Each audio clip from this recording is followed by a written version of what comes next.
The Columbia Broadcasting System and its affiliated stations present Orson Welles and the Mercury Theater on the air in The War of the Worlds by H.G. Wells.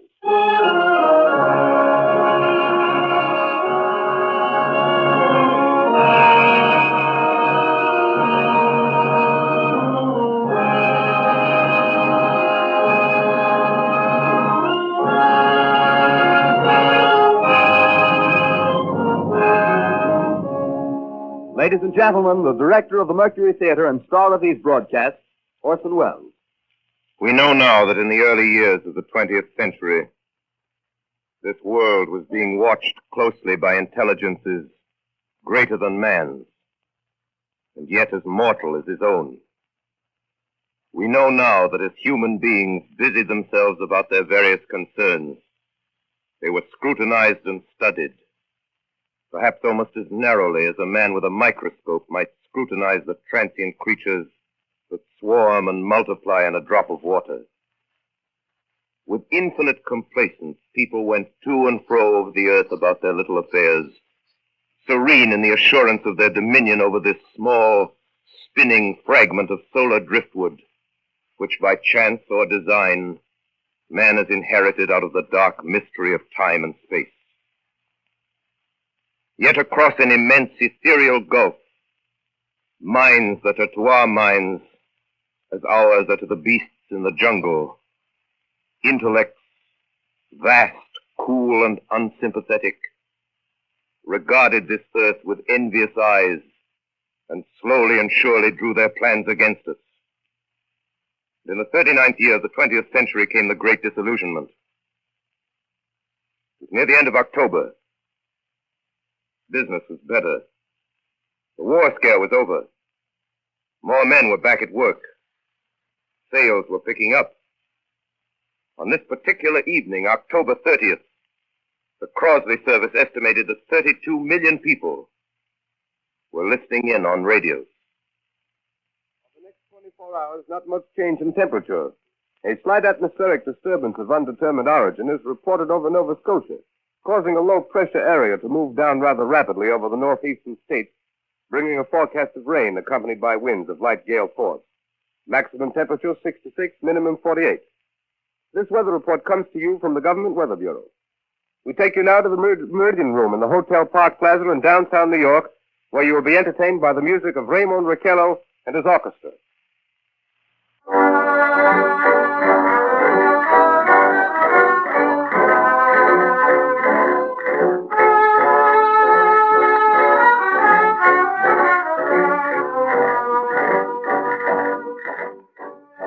Good evening, ladies and gentlemen. From the Meridian Room in the Park Plaza Hotel in New York City, we bring you the music of Raymond Raquello and his orchestra. With a touch of the Spanish, Raymond Raquello leads off with La Comparsita.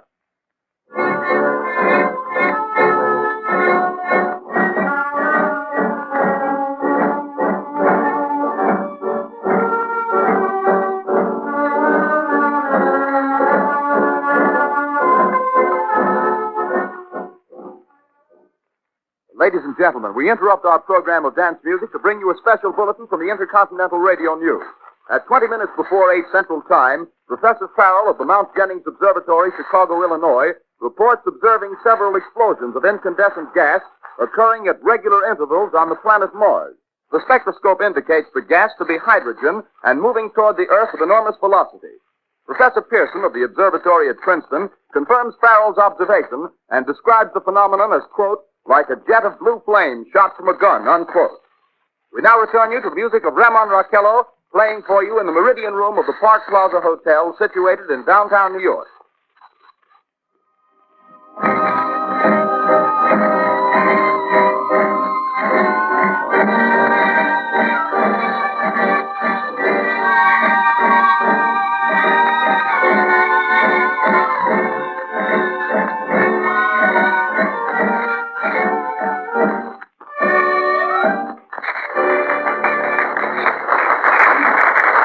And now a tune that never loses favor, the ever-popular Stardust, Raymond Raquello and his orchestra.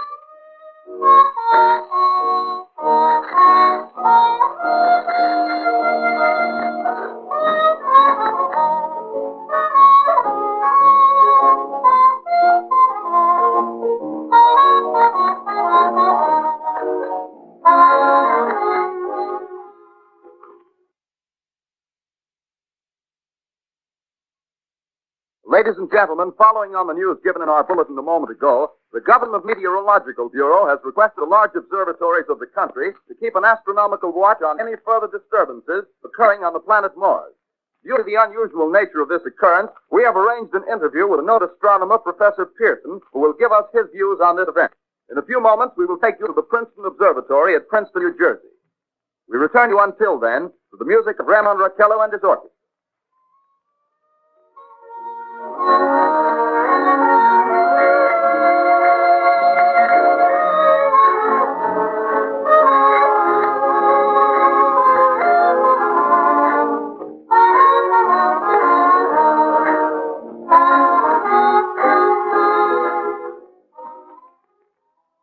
We are ready now to take you to the Princeton Observatory at Princeton, where Carl Phillips, our commentator, will interview Professor Richard Pearson, famous astronomer. We take you now to Princeton, New Jersey. Good evening, ladies and gentlemen. This is Carl Phillips speaking to you from the observatory at Princeton. I'm standing in a large semicircular room, pitch black except for an oblong slit in the ceiling. Through this opening, I can see a sprinkling of stars that cast a kind of frosty glow over the intricate mechanism of the huge telescope. The ticking sound you hear is the vibration of the clockwork. Professor Pearson stands directly above me on a small platform, peering through the giant lens. I'll ask you to be patient, ladies and gentlemen, during any delay that may arouse during our interview. Besides the ceaseless watch of the heavens, Professor Pearson may be interrupted by telephone or other communication. During this period, he is in constant touch with the astronomical centers of the world. Professor, may I begin our questions? Any time, Mr. Phillips. Professor, would you please tell our radio audience exactly what you see as you observe the planet Mars through your telescope? Nothing unusual at the moment, Mr. Phillips. A red disk swimming in the blue sea. Transverse stripes across the disk. Quite distinct now because Mars happens to be at the point nearest the Earth in opposition, as we call it. In your opinion, what do these transverse stripes signify, Professor Pearson? Not canals, I can assure you, Mr. Phillips. Say, Although that's the popular conjecture of those who imagine Mars to be inhabited. From a scientific viewpoint, the stripes are merely the result of atmospheric conditions peculiar to the planet. then you're quite convinced, as a scientist, that living intelligence as we know it does not exist on Mars? I say the chances against it are 1,000 to 1. And yet, how do you account for these gas eruptions occurring on the surface of the planet at regular intervals? Phillips, I cannot account for it. By the way, Professor, for the benefit of our listeners, how far is Mars from the Earth? Approximately 40 million miles. Well, that seems a safe enough distance. Just a moment, ladies and gentlemen. Someone has just handed Professor Pearson a message. While he reads it, let me remind you that we are speaking to you from the observatory in Princeton, New Jersey, where we are interviewing the world-famous astronomer, Professor Pearson. One moment, please. Professor Pearson has passed me a message which he has just received. Professor, may I read the message to the listening audience? Certainly. Ladies and gentlemen, I shall read you a wire addressed to Professor Pearson from Dr. Gray of the Natural History Museum, New York.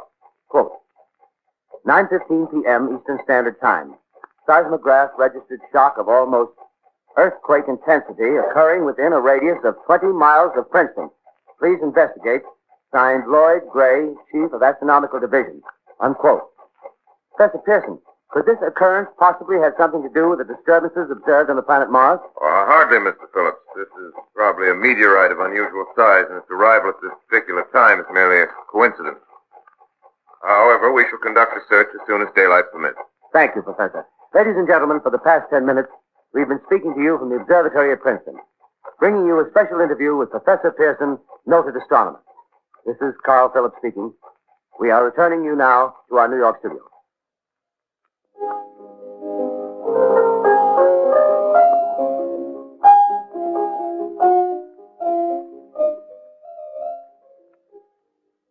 Ladies and gentlemen, here is the latest bulletin from the Intercontinental Radio News.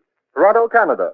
Professor Morse of Macmillan University reports observing a total of 3 explosions on the planet Mars between the hours of 7:45 p.m. and 9:20 p.m. Eastern Standard Time.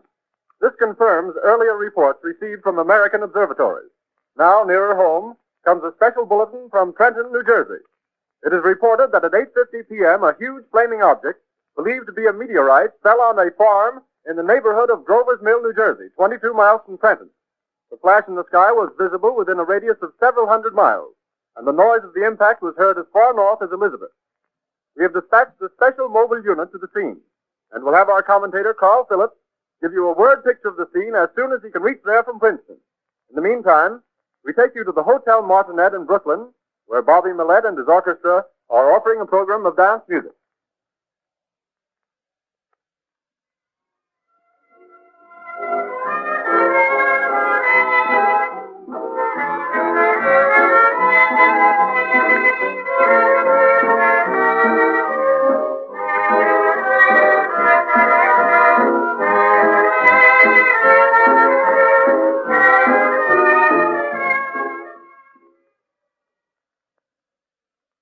We take you now to Grover's Mill, New Jersey.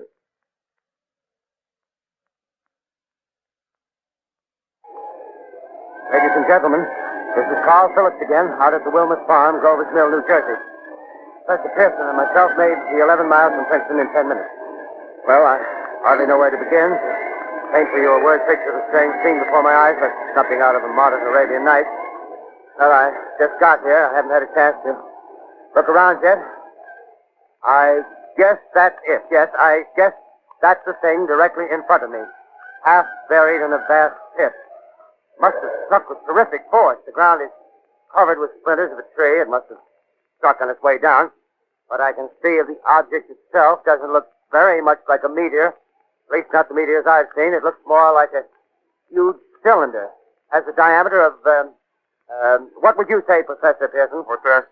What would you say, what's the diameter of this? About 30 yards. About 30 yards. The metal on the sheath is, well, I've never seen anything like it. The color is sort of yellowish white. The curious spectators now are pressing close to the object in spite of the efforts of the police to keep them back, getting in front of my line of vision. Would you mind standing one side, please, while the police are pushing the crowd back? Here's Mr. Wilmot, owner of the farm here. He may have some interesting facts to add. Mr. Wilmot, would you please tell the radio audience as much as you remember of this rather unusual visitor that dropped in your backyard? Step closer, please. Ladies and gentlemen, this is Mr. Wilmot. Well, I was listening to the radio. Closer and louder, please. Pardon me? Louder, please, closer. Yes. I was listening to the radio and kind of drowsy. That professor fellow was talking about Mars, so I was half dozing and half... Yes, Mr. Wilmot, and then what happened? Well, as I was saying, I was listening to the radio, kind of halfway. Yes, Mr. Wilmot, and then you saw something. Well, not first off. I heard something. And what did you hear? A hissing sound like this. Kind of like a 4th of July rocket. Yes, then what? I turned my head out the window and would have sworn I was asleep and dreaming. Yes? I seen a kind of greenish streak and then zingo. Something smacked the ground. Knocked me clear out of my chair. Well, were you frightened, Mr. Wilmot? Well, I ain't quite sure. I reckon I was kind of riled. Well, thank you, Mr. Wilmot. Thank you very much. Yeah, you want me to No, tell that's quite all right. That's plenty. Ladies and gentlemen, you've just heard Mr. Wilmot, owner of the farm where this thing has fallen. I wish I could convey the atmosphere, the background of this fantastic scene. Hundreds of cars are parked in a field in back of us, and the police are trying to rope off the roadway leading into the farm, but it's no use. They're breaking right through. Cars' headlights throw an enormous spotlight on the pit where the object's half buried. Now, some of the more daring souls now are venturing near the edge. Their silhouettes stand out against the metal sheet. One man wants to touch the thing. He's having an argument with the policeman. Now, the policeman wins. Now, ladies and gentlemen, there's something I haven't mentioned in all this excitement, but it's becoming more distinct. Perhaps you've caught it already on your radio. Listen, please. Do you hear it? It's a curious humming sound that seems to come from inside the object. I'll move the microphone nearer. Here. Now, we're not more than 25 feet away. Can you hear it now? Professor Pearson? Yes, Mr. Can you tell us the meaning of that scraping noise inside the thing? Possibly the unequal cooling of its surface. I say, do you still think it's a meteor, Professor? What to think? The metal casing is definitely extraterrestrial. Not found on this Earth. Friction with the Earth's atmosphere usually tears holes in a meteorite. This thing is smooth, and you can see its cylindrical Just a minute. shape. Something's happening. Ladies and gentlemen, this is terrific. This end of the thing is beginning to flake off. The top is beginning to rotate like a screw, and the thing must be hollow. Move it! Keep back there! Keep back there! Keep those men back! Keep back there! Keep those idiots back! Take off! The top floor! Look out there! Stand back! Ladies and gentlemen, this is the most terrifying thing I've ever witnessed. Wait a minute. Someone crawling someone or something, I can see, peering out of that black hole through luminous discs. The eyes, it might be a face, might be almost a... Good heavens. Something wriggling out of the shadow like a gray snake. Now it's another one and another one and another one. They look like tentacles to me. Oh, yeah, I can see the thing's body now. It's large. As large as a bear. It glistens like wet leather, but that face, ladies and gentlemen, it's indescribable. I can hardly force myself to keep looking at it. It's so awful. The eyes are black and they gleam like a serpent. The mouth is a kind of V shape with saliva dripping from its rimless lips that seem to quiver and pulsate. And the monster or whatever it is can hardly move. It seems weighed down by possibly gravity or something. The thing's rising up now and the crowd falls back. There seems plenty. Of course, it's not very experienced, ladies and gentlemen. I can't find words. Well, I'll pull this microphone with me as I talk. I'll have to stop the description till I can take a new position. Hold on, will you, please? I'll be right back in a minute.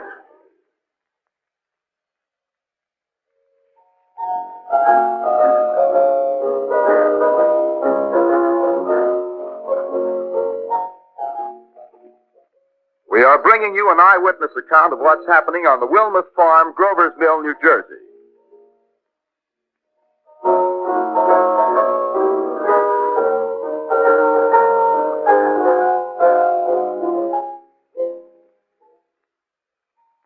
We now return you to Carl Phillips at Grover's Mill. Ladies and gentlemen, am I on? Ladies and gentlemen, here I am, back of a stone wall that adjoins Mr. Wilmuth's garden. From here, I get a sweep of the whole scene. I'll give you every detail as long as I can talk and as long as I can see. More state police have arrived. They're drawing up a cordon in front of the pit. About 30 of them. No need to push the crowd back now. They're willing to keep their distance. The captain is conferring with someone. Can't quite see who. Oh, yes, I believe it's Professor Pearson. Yes, it is. Now they've parted, and the professor moves around one side, studying the object while the captain and two policemen advance with something in their hands. I can see it now. It's a white handkerchief tied to a pole. Flag of truce. If those creatures know what that means, what anything means. Wait a minute, something's happening. Humped shape is rising out of the pit. I can make out a small beam of light against a mirror. What's that? There's a jet of flame springing from the mirror and it leaps right at the advancing men. It strikes them head on. Lord, they're turning into flames. Now the whole field's caught up by the woods, the barns, the gas tanks of the automobiles spreading everywhere.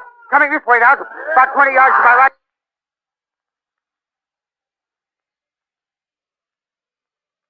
Ladies and gentlemen, due to circumstances beyond our control, we are unable to continue the broadcast from Grover's Mill. Evidently, there's some difficulty with our field transmission. However, we will return to that point at the earliest opportunity. In the meantime, we have a late bulletin from San Diego, California. Professor Indelkoffer, speaking at a dinner of the California Astronomical Society, expressed the opinion that the explosions on Mars are undoubtedly nothing more than severe volcanic disturbances on the surface of the planet. We continue now with our piano interlude.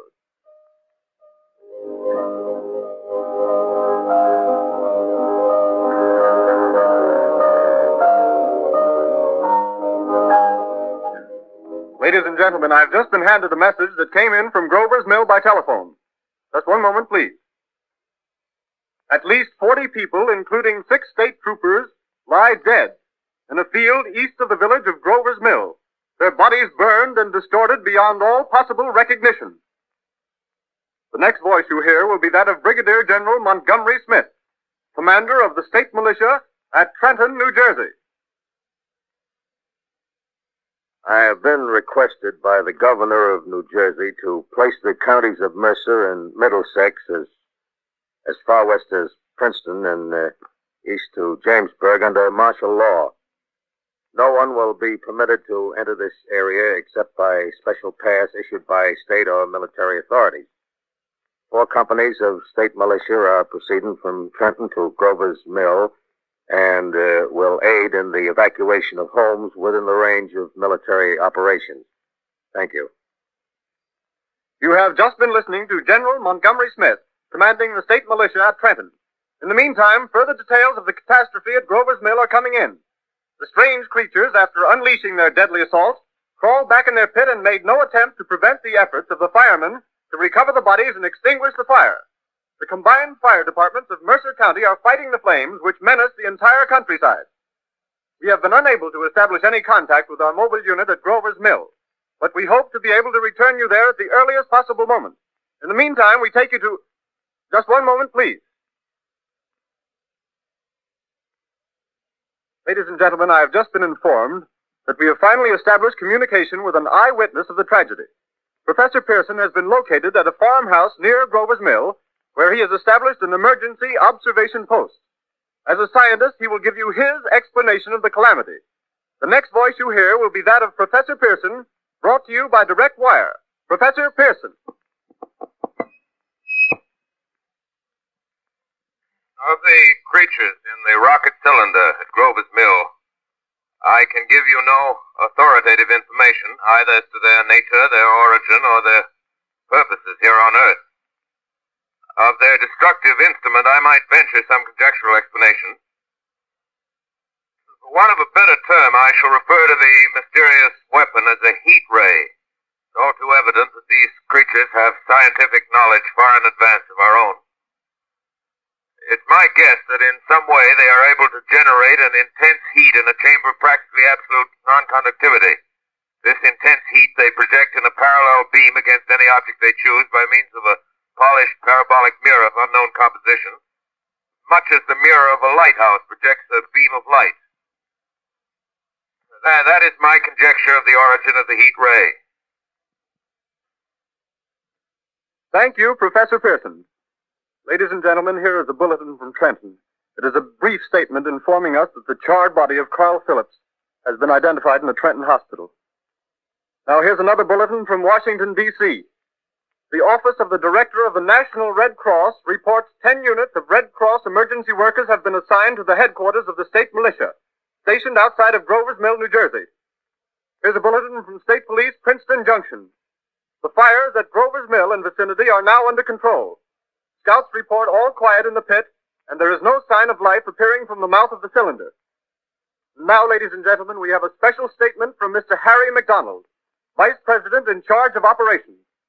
We have received a request from the state militia of Trenton to place at their disposal our entire broadcasting facilities. In view of the gravity of the situation, and believing that radio has a responsibility to serve in the public interest at all times, we are turning over our facilities to the state militia at Trenton. We take you now to the field headquarters of the state militia near Grover's Mill, New Jersey. This is Captain Lansing of the Signal Corps, attached to the state militia, now engaged in military operations in the vicinity of Grover's Mill. Situation arising from the reported presence of certain individuals of unidentified nature is now under complete control. The cylindrical object which lies in a pit directly below our position, surrounded on all sides by 8 battalions of infantry, without heavy field pieces but adequately armed with rifles and machine guns. All cause for alarm, if such cause ever existed, is now entirely unjustified. Things, whatever they are, do not even venture to poke their heads above the pit. I can see their hiding place plainly in the glare of the searchlights here. With all their reported resources, these creatures can scarcely stand up against heavy machine gun fire. Anyway, it's an interesting outing for the troops. I can make out their khaki uniforms crossing back and forth in front of the lights. Looks almost like a real war. There appears to be some slight smoke in the woods bordering the Millstone River, probably fire started by campers. Well, we ought to see some action soon. One of the companies is deploying on the left flank. A quick thrust and it'll all be over. Oh, wait a minute, I see something on top of the cylinder. No, it's nothing but a shadow. Now the troops are on the edge of the Wilmot Farm. 7,000 armed men closing in on an old metal tube. A tub, rather. Well, wait, that wasn't a shadow. It's something moving. Solid metal, kind of a shield-like affair rising up out of the cylinder. Going higher and higher. What? It's standing on legs. Actually rearing up on a sort of metal framework. Now it's reaching above the trees and the searchlights are on it. Hold on.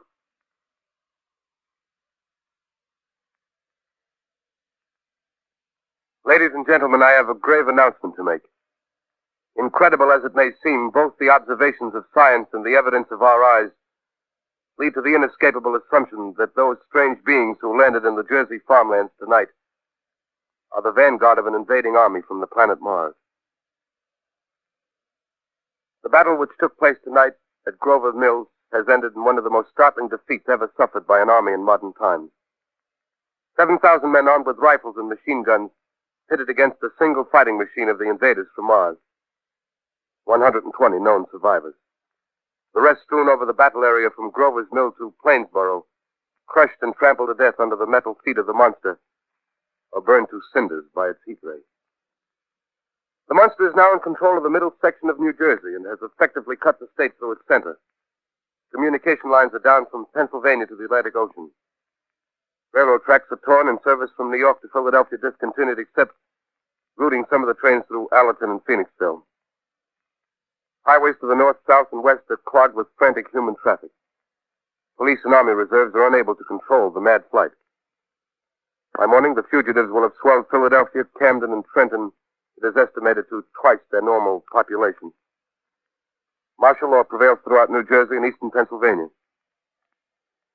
At this time, we take you to Washington for a special broadcast on the national emergency. The Secretary of the Interior. Citizens of the nation, I shall not try to conceal the gravity of the situation that confronts the country, nor the concern of your government in protecting the lives and property of its people. However, I wish to impress upon you, private citizens and public officials, all of you, the urgent need of calm and resourceful action. Fortunately, this formidable enemy is still confined to a comparatively small area, and we may place our faith in the military forces to keep them there. In the meantime, placing our faith in God, we must continue the performance of our duties, each and every one of us, so that we may confront this destructive adversary with a nation united, courageous, and consecrated to the preservation of human supremacy on this earth. I thank you. You have just heard the Secretary of the Interior speaking from Washington. Bulletins too numerous to read are piling up in the studio here.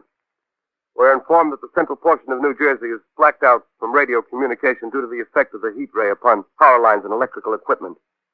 Here's a special bulletin in New York. Cables have been received from English, French, and German scientific bodies offering assistance. Astronomers report continued gas outbursts at regular intervals on the planet Mars. The majority voiced the opinion that the enemy will be reinforced by additional rocket machines. There have been several attempts made to locate Professor Pearson of Princeton, who has observed Martians at close range. It is feared he was lost in the recent battle. Langham Field, Virginia. Scouting planes report 3 Martian machines visible above treetops, moving north toward Somerville with population fleeing ahead of them. The heat ray is not in use, although advancing at express train speed, invaders pick their way carefully. They seem to be making a conscious effort to avoid destruction of cities and countryside. However, they stop to uproot power lines, bridges, and railroad tracks. Their apparent objective is to crush resistance, paralyze communication, and disorganize human society. Here is a bulletin from Basking Ridge, New Jersey. Coon hunters have stumbled on a second cylinder similar to the first, embedded in the Great Swamp 20 miles south of Morristown. Army field pieces are proceeding from Newark to blow up the second invading unit before the cylinder can be opened and the fighting machine rigged. They're taking up a position in the foothills of Watchung Mountain. Another bulletin from Langham Field, Virginia. Scouting planes report enemy machines, now 3 in number, increasing speed northward, kicking over houses and trees in their evident haste to form a conjunction with their allies south of Morristown. Machines also sighted by telephone operator east of Middlesex within 10 miles of Plainfield. Here's a bulletin from Winston-Field, Long Island. A fleet of Army bombers carrying heavy explosives flying north in pursuit of enemy. Scouting planes act as guides.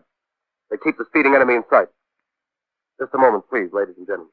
We've run special wires to the artillery line in adjacent villages to give you direct reports from the zone of the advancing enemy. First, we take you to the battery of the 22nd Field Artillery, located in the Watchung Mountains. Range 32 meters. 32 meters. Projection 39 degrees. 39 degrees. Fire. 140 yards to the right, sir. Ship range, 31 meters. 31 meters. Projection 37 degrees. 37 degrees. Fire.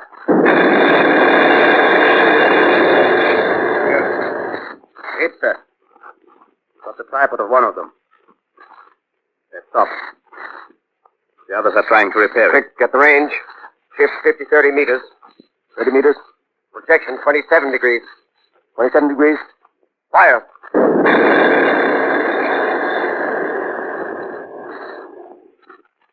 Can't see the tail lamp, sir. Letting off a smoke. What is it? Black smoke, sir. Moving this way. Lying close to the ground. Moving fast. Put on gas mask. Ready to fire. Shift to 24 meters. 24 meters. Projection 24 degrees. 24 degrees. Fire.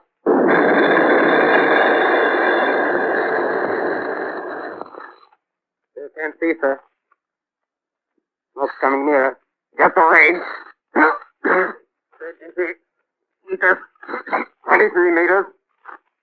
23 meters. 22. 22. Please.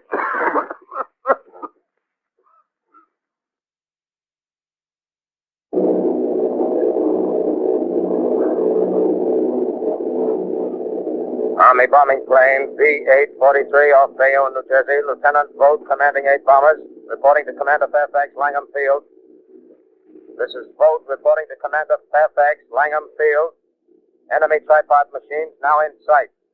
Reinforced by 3 machines from the Morristown cylinder. 6 altogether. 1 machine partially crippled. Believed hit by shell from Army gun in Watchung Mountain. Guns now appear silent. A heavy black fog hanging close to the earth of extreme density, nature unknown. No sign of heat ray. Enemy now turns east, crossing Passaic River into the Jersey marshes. Another straddles the Pulaski Skyway. Evident objective is New York City. They're pushing down a high-tension power station. Machines are close together now, and we're ready to attack. Planes circling, ready to strike.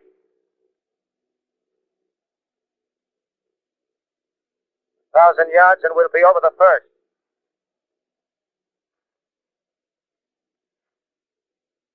$800 yards.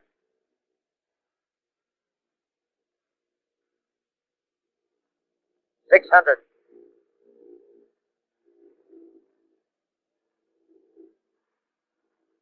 $400.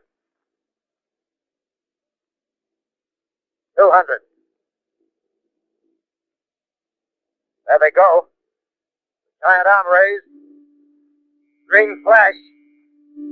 They're spraying us with flame. 2,000 feet. Engines are giving out. No chance to release bombs. Only one thing left. Drop on them, plane and all.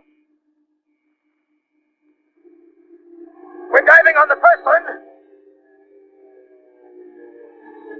Now the engine's gone. 8.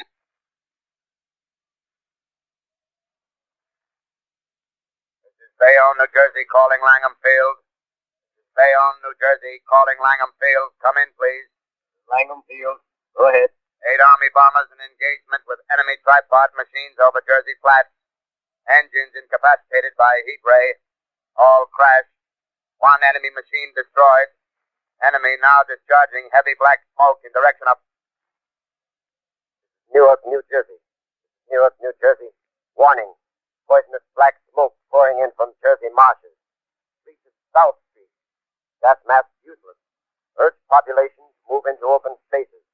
Automobiles use route 7, 23, 24. Avoid congested areas. Smoke now spreading over Raymond Boulevard. 2 extra well calling CQ, 2 extra well calling CQ, 2 extra well calling 8 extra R. Come in, please. This is 8X3R coming back at 2X2L. How's reception? How's reception? Hey, please. Where are you, 8X3R? What's the matter? Where are you?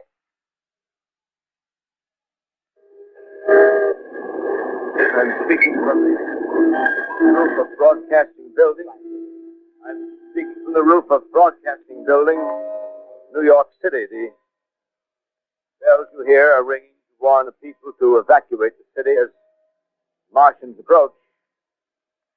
Estimated in the last 2 hours, 3 million people have moved out along the roads to the north.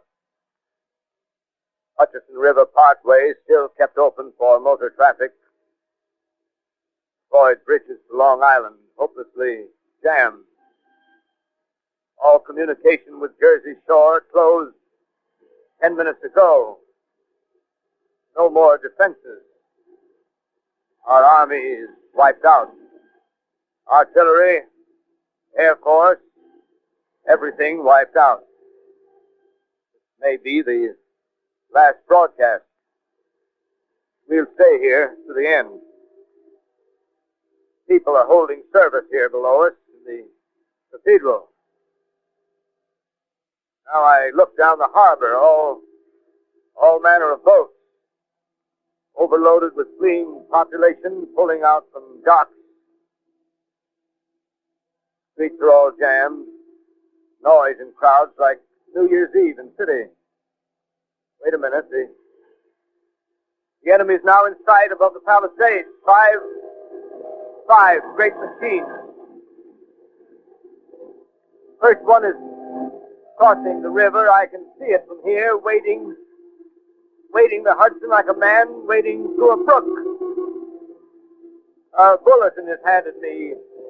Martian cylinders are falling all over the country. One outside of Buffalo, one in Chicago, St. Louis. Seem to be timed in space. Now the first machine reaches the shore. He stands watching, looking over the city. Steel cowlish head is even with the skyscrapers. He waits for the others. They rise like a line of new towers on the city's west side.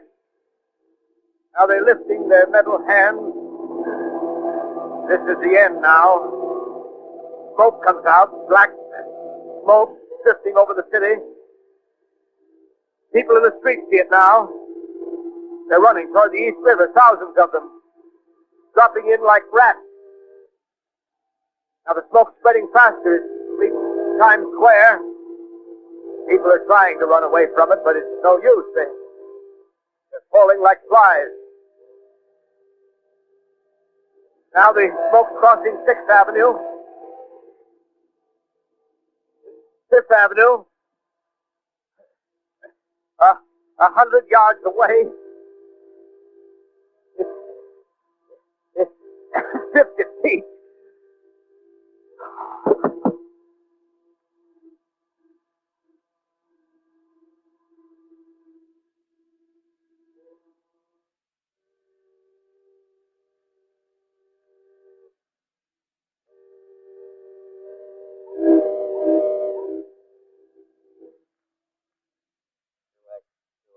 Calling CQ.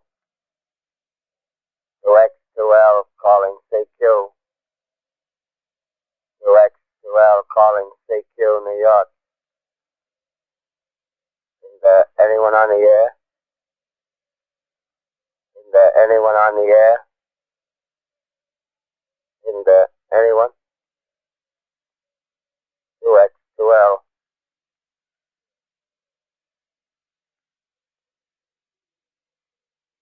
You are listening to a CBS presentation of Orson Welles and the Mercury Theater on the Air in an original dramatization of The War of the Worlds by H.G. Wells. The performance will continue after a brief intermission. This is the Columbia Broadcasting System.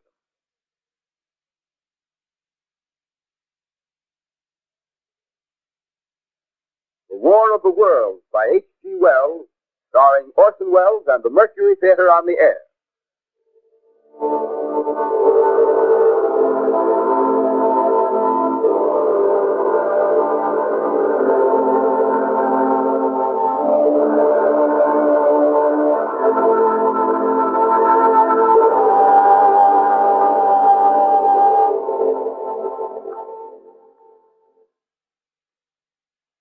set down these notes on paper. I'm obsessed by the thought that I may be the last living man on Earth.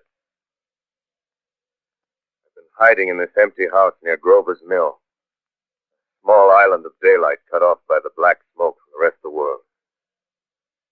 All that happened before the arrival of these monstrous creatures in the world now seems part of another life.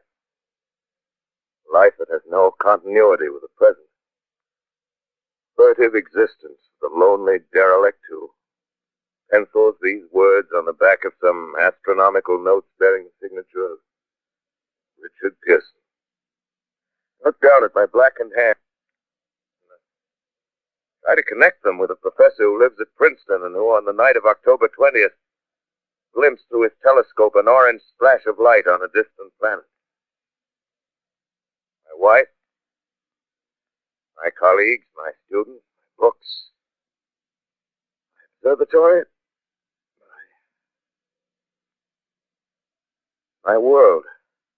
Where are they? Did they ever exist? Am I Richard Pearson? What day is it?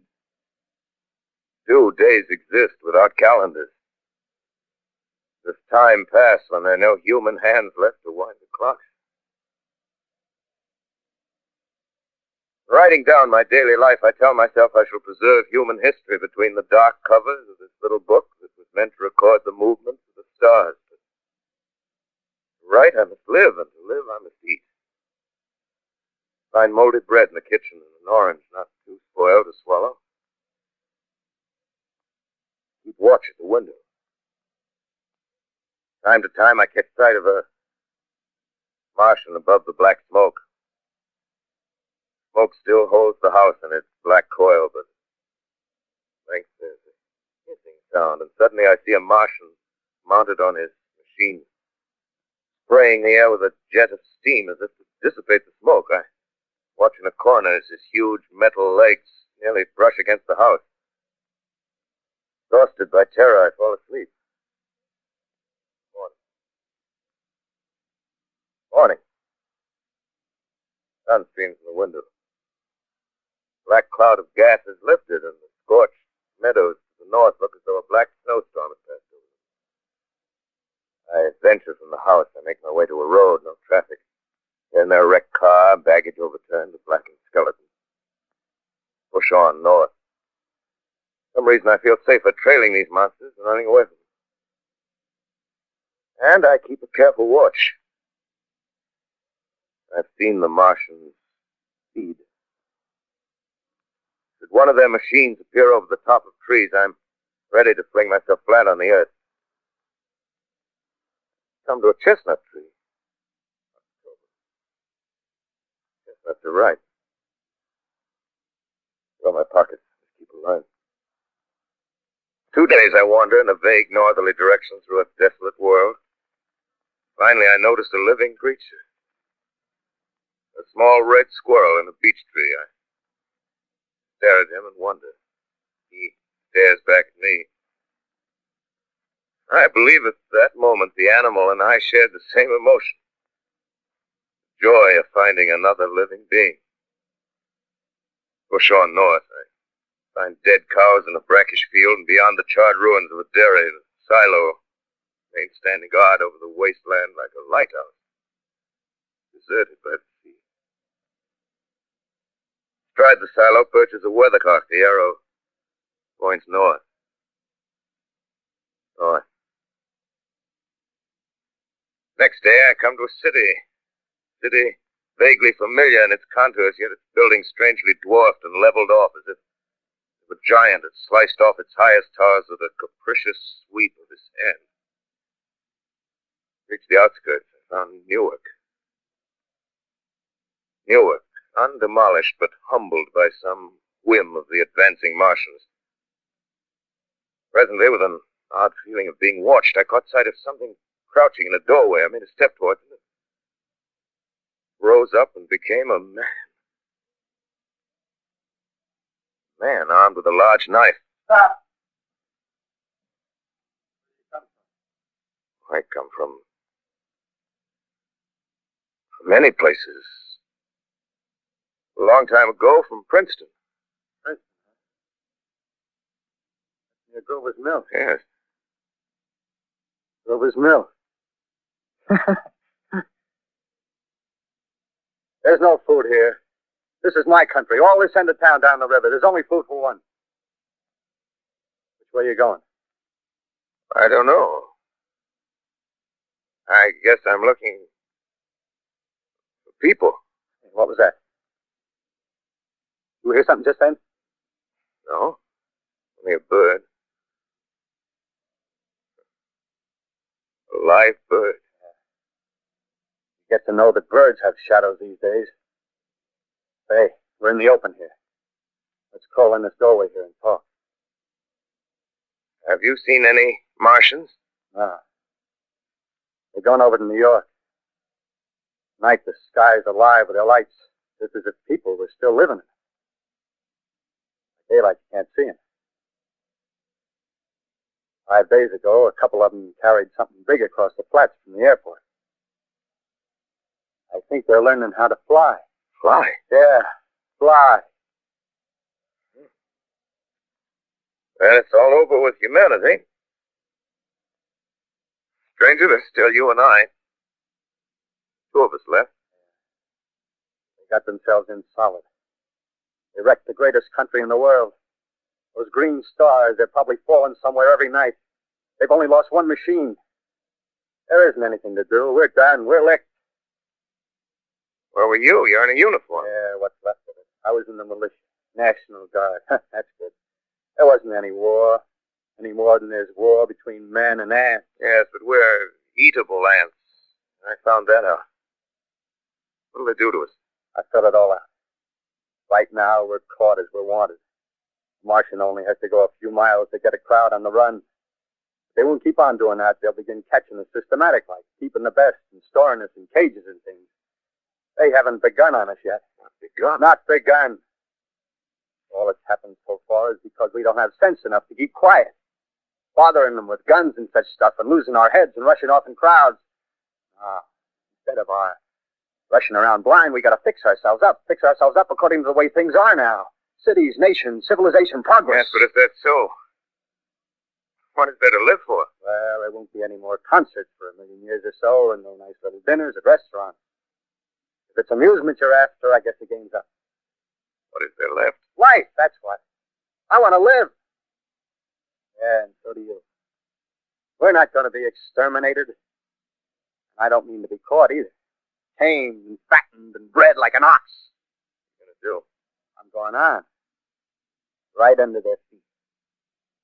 I got a plan. We men as men are finished. We don't know enough. We got to learn plenty before we get a chance. We've got to live and keep free while we learn, see? I've thought it all out, see? Well, tell me the rest. Well, it isn't all of us that are made for wild beasts. That's what it got to be. That's what it got to be. That's why I watched you. Watched you. All those little office workers that used to live in these houses. They be no good. They haven't any stuff in them. Run. Run off to work. I've seen hundreds of them running to catch their commuter's train in the morning. Afraid they could can if they didn't. Running back at night. Afraid they wouldn't be in time for dinner. Lives insured and a little invested in case of accident. Yeah, and on Sundays, worried about the hereafter. Martians, there'll be a godsend for those guys. Nice roomy cages, good food, careful breeding, no worries.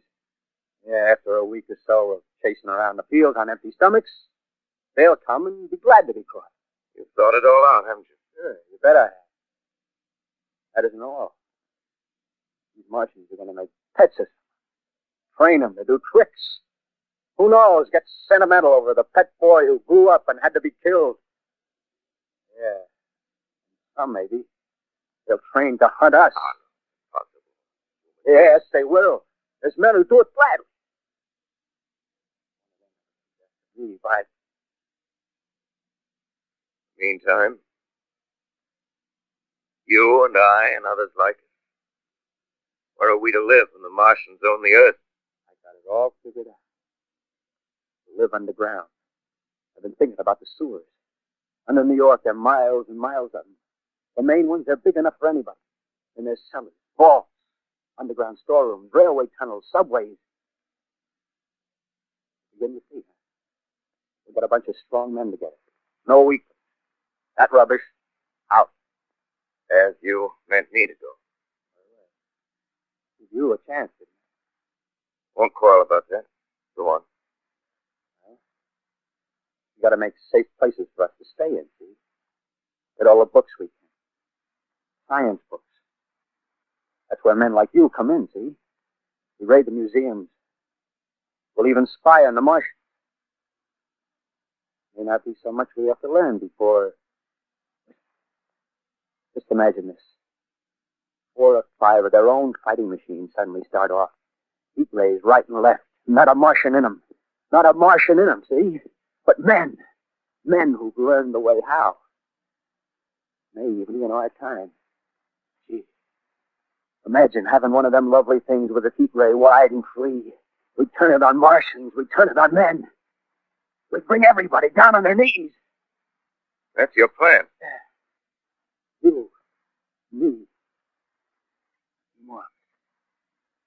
Feed on the world. I see. Hey. Hey, what's the matter? Where are you going? Not to your world. Bye, stranger.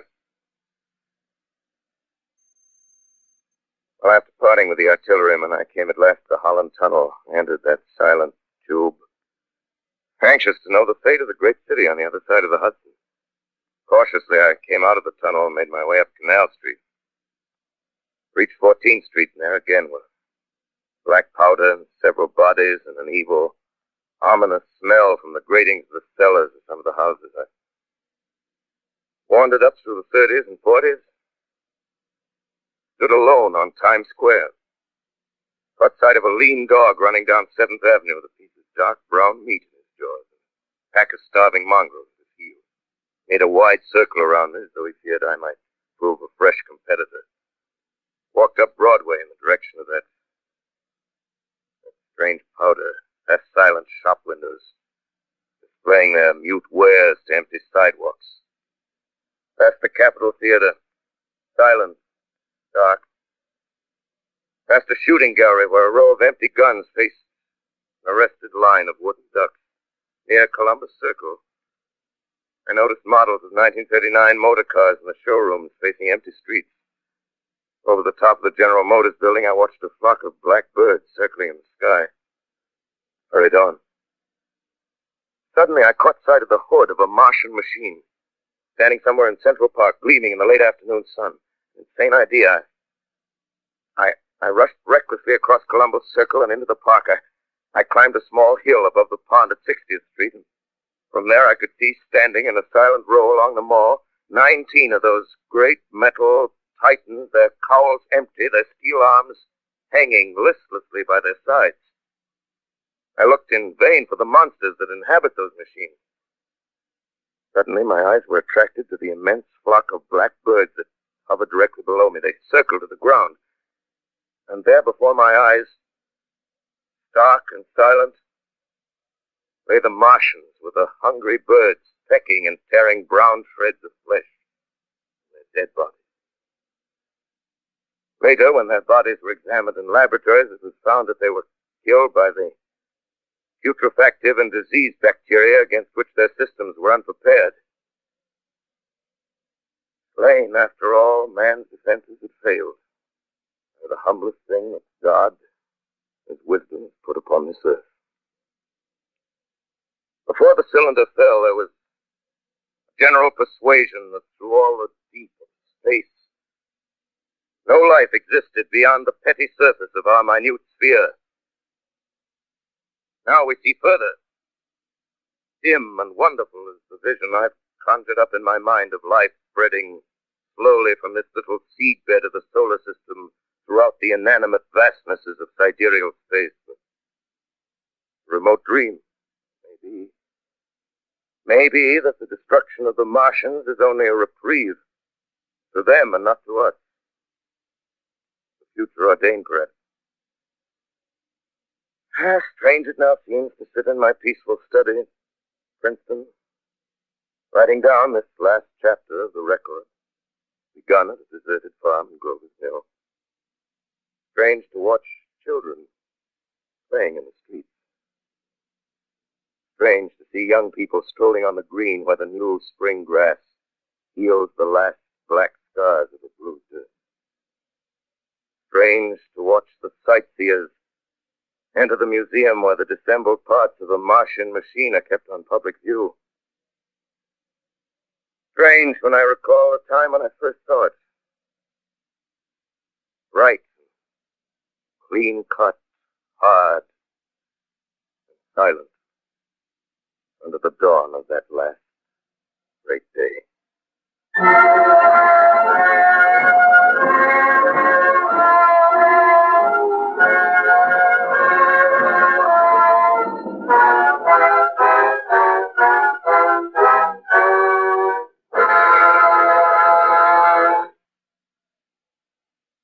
This is Orson Welles, ladies and gentlemen.